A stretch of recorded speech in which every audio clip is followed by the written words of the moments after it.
Hey everyone, I'm Erin and this is the Cardboard Republic. This is a to be played video, so I'm going to tell you about a bunch of the games that we played last month and a bunch of the things we're hoping to play in August. Let's start off with July though. July was a remarkably good game playing month for us. Let's start off with Nemo's War. Okay, Nemo's War is a solo game from Victory Point Games. They're the ones who put out a ton of the solo games. It's based on the 20,000 Leagues Under the Sea story. You're playing Captain Nemo, managing stuff. There are like story elements. Played it. Well, Ryan played it. I'm actually going to play it this weekend because Ryan's going out of town. So it's a really good time to get my solo game on. I think technically you don't have to play it solo. You can incorporate other players into it, but it's really meant to be a solo game, and that's how I want to do it. Not counting the cats. The cats get to play every game. They're cutthroat. Lisboa is probably the heaviest game that we put on our docket for July. This is definitely a Euro game to its core. So it's set after the Great Fire in Lisbon. You are tasked with helping to rebuild the city. To do that, you put cubes in places and you move things around and you collect goods, and those goods turn into other things, and eventually you can get some money.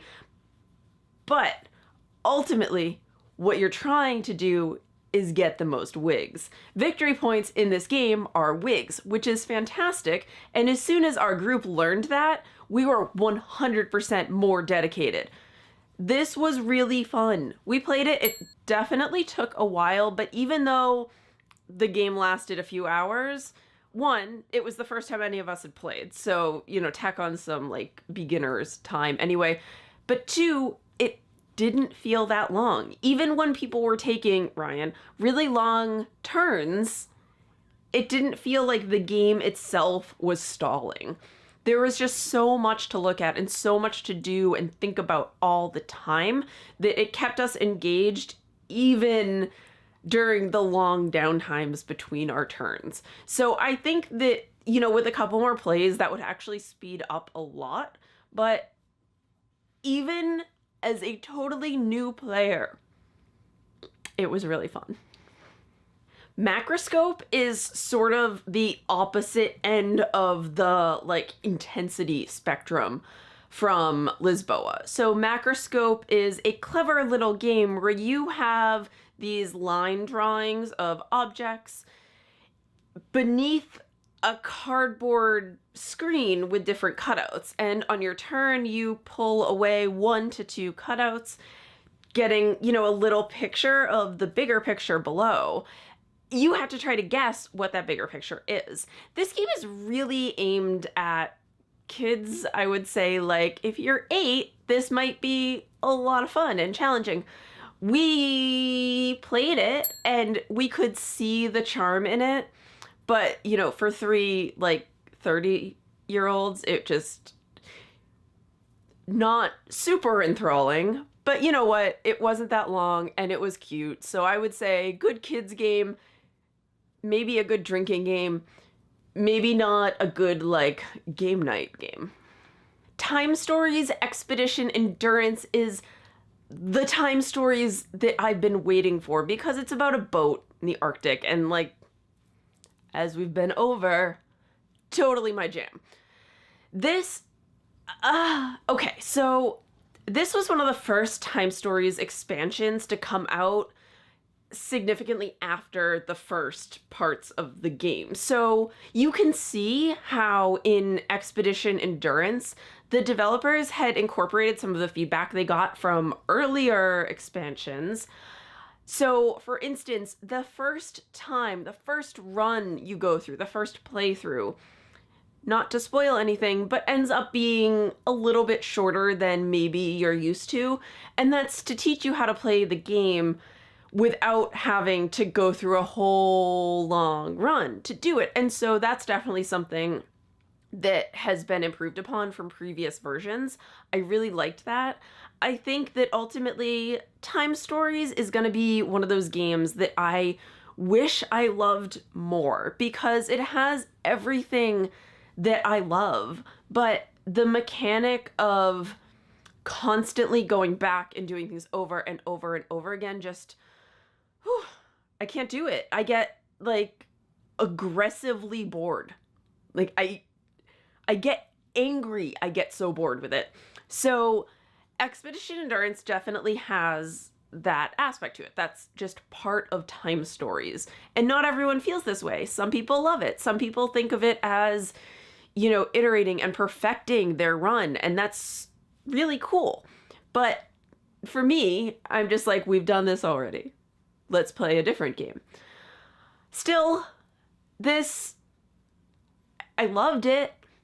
I didn't love playing it, but I loved it, if that makes sense. We played a couple rounds. I think we still have a couple more to do before we can, you know, check this one off completely as done. But I really did love the setting and I liked the improvements, but ultimately it's still a Time Stories game, so I'm still gonna be a little bit mixed on it.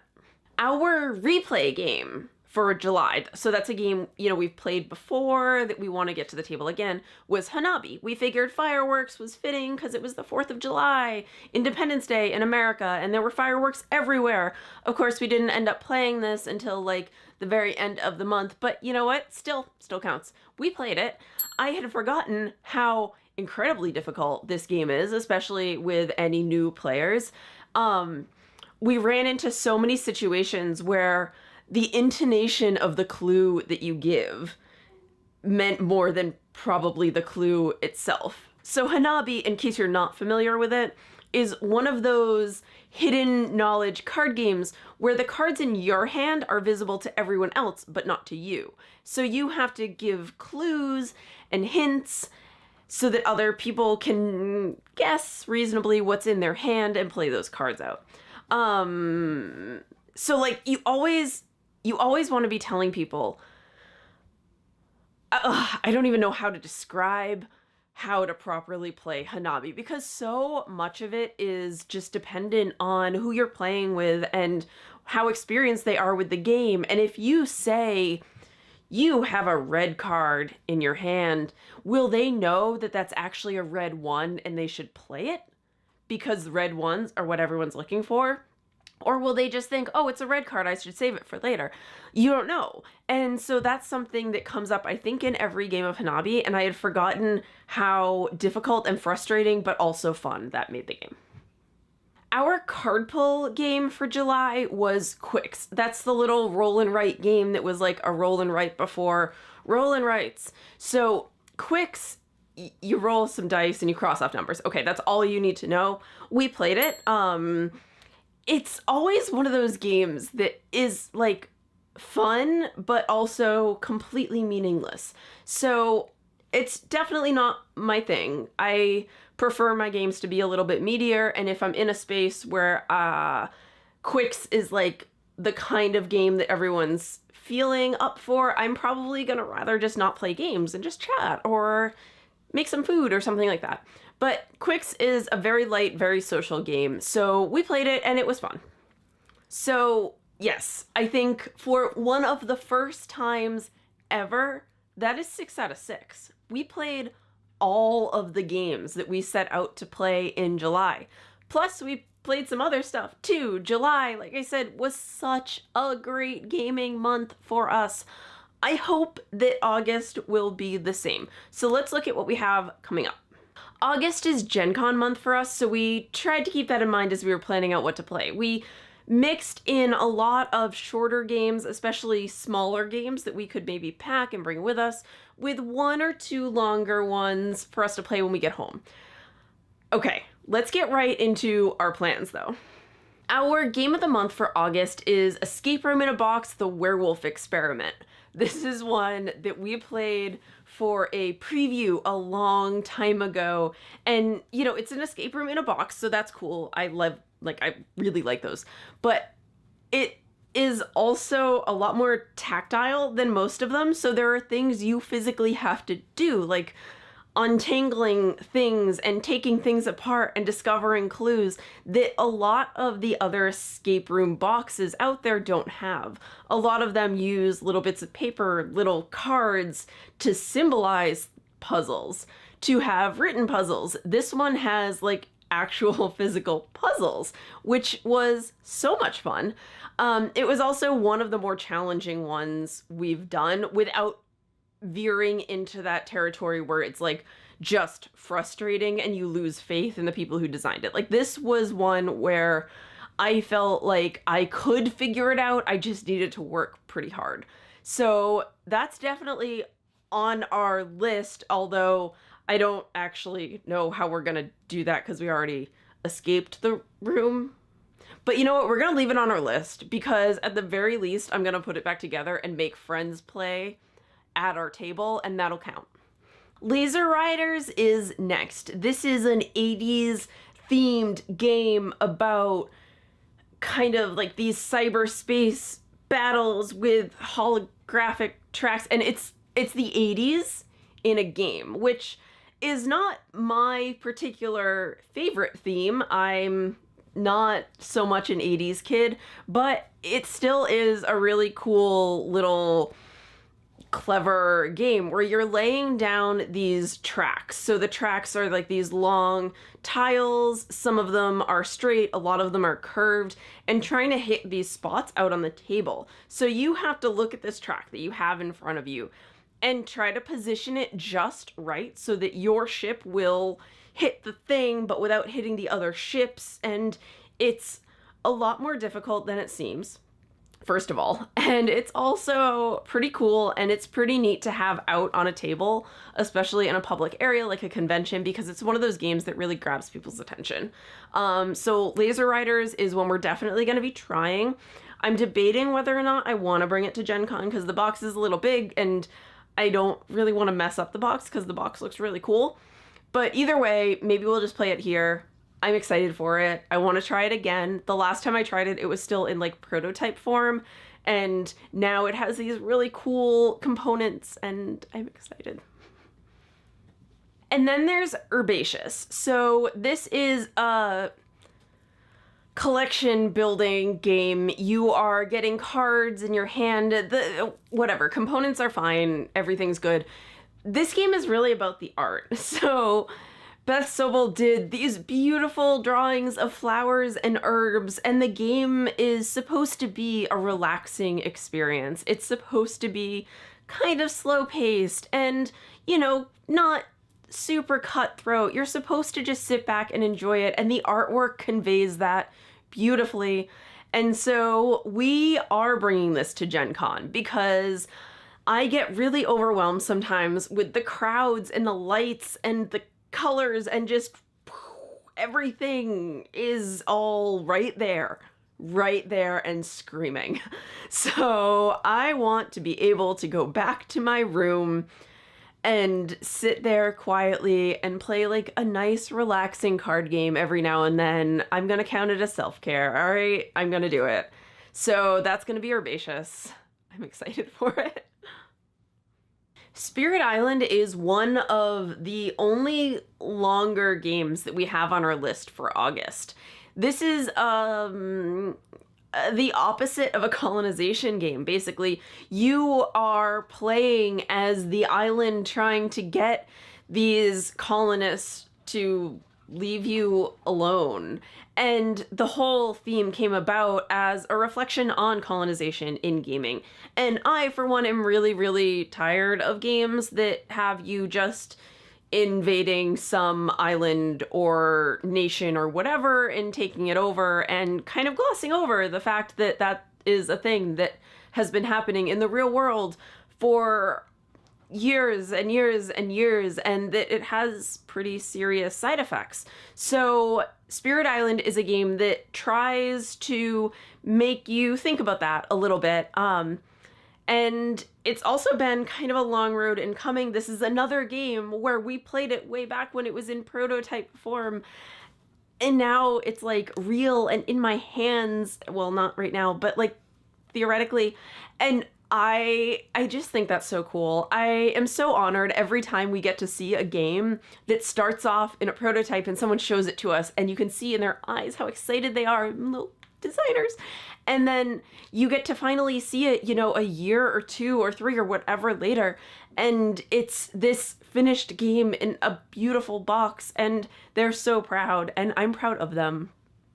So anyway, that's my I love watching the process, and Spirit Island, we got to watch the process. So we are going to be playing this one probably when we get back from Gen Con.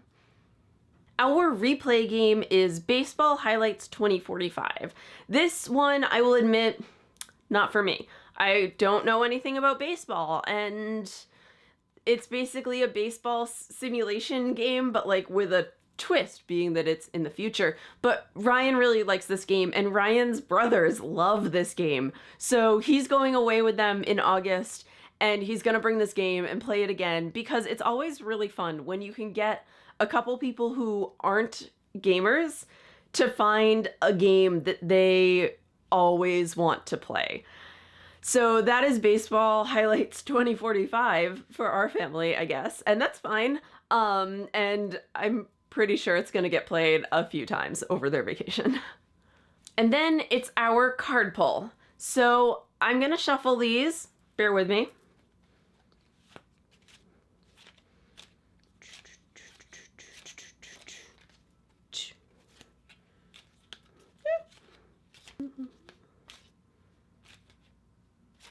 Okay, so these cards that I just shuffled have the name of a game from our collection written on them. Every month we pull one of these and it's our pledge to play it within that month and review it shortly thereafter. So last month was Qwixx. We played that and we'll be reviewing it at some point soon. Probably on the podcast actually, because like there aren't a lot of visual components to Qwixx. But anyway, now I'm going to pull another one and we'll see. Bullfrogs. Bullfrogs is a relatively light area control game. You have these 2 warring factions of bullfrogs fighting over control of lily pads in a pond. The theme is actually kind of neat, although I don't really like themes where animals are fighting. I also don't really like themes where people are fighting. I don't really like fighting, but I'll play it. I think I know that we previewed this one, so I know that Ryan played it. I seem to recall that I also played it like way back before it was finished or any of that. So I'm gonna see if that is the case, like what comes back to me as I'm playing the finished version. And we will come back with a review probably at some time in early September. So that is our August all planned out. We have a lot on our plate, but I think that even with Gen Con throwing a gigantic wrench in the works, as it always does, we will be able to manage. Coming off of such a successful July, I really want to keep that momentum going and come back to you at the end of the month being like, we played everything. We'll see. I'm going to be optimistic. So if you like this video, please hit that like button down below and subscribe. Leave us a comment with what you have going on in August. Are you going to Gen Con? What are you looking for there? I haven't really looked at anything yet, so it would actually be kind of helpful to get someone else's opinion on that. You can check out our Patreon page if you're interested in supporting us, and go to cardboardrepublic.com. That's where we have everything, basically. We will be back again really soon with another video. Bye!